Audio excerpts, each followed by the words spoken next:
can I evaluate if the combination of different vaccines, for example, like Hussein said, IB with ND, how can I evaluate this on the field? Only with the general observations of the health from the birds, or is there another way that I can check it? I would not recommend to use, well, let's say if you have an endemic Newcastle situation, you will know what the vaccine program is doing. Let's say in many areas, let's say without a challenge, all vaccinations perform excellent, whatever you do. So that's not a very good measure, not objective.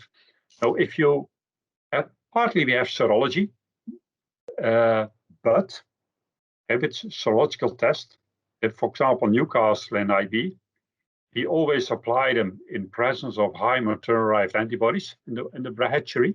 And under those conditions, a bird can remain negative in the serology, negative in ELISA, despite a good protection.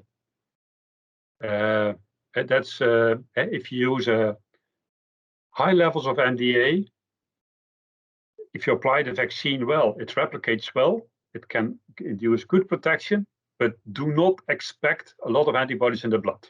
This is not how biology works. So serology is not the best. It's a good way, but not always the best way to check the replication of the vaccine. Certainly not early replication. For that, you need the PCR. But what you can do is that you use, I would say then, a quantitative or at least a PCR that can show your vaccine.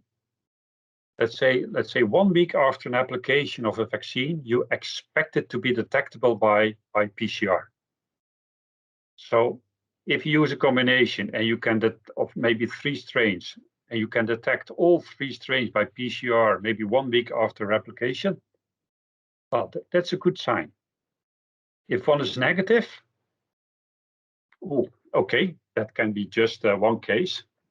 Check it in more flocks, and then you will see, okay, wait a minute, this combination is not a suitable one. I absolutely agree that, for example, when we test combinations of vaccines, we do it under, when I test them, I do it under ideal conditions. Every chick gets a full dose at the same time. In the field, it's always different. So on that point, let's say, if under experimental conditions, it's shown that it is able to work, that doesn't say in which percentage it's going to work under field conditions. And you can see that. I cannot. Regarding the sampling in the field, I see some companies sampling broilers. They are sampling EV trachea and Zika tonsil. And very often they find positivity in Zika tonsil, but not in trachea.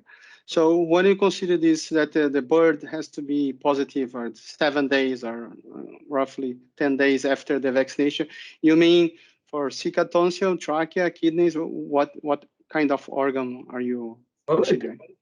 I would, for example, IB, I would like to, after let's say 1 week, it should be the respiratory tract that's positive, because that's the main target of all IB vaccines. Mm-hmm. So if you do not find it in the main target organ of a vaccine, that's not good. Okay. If you have let's say an enteric Newcastle vaccine, which is mainly in the gut, yeah, I don't expect it too much. Then the trachea is not that relevant.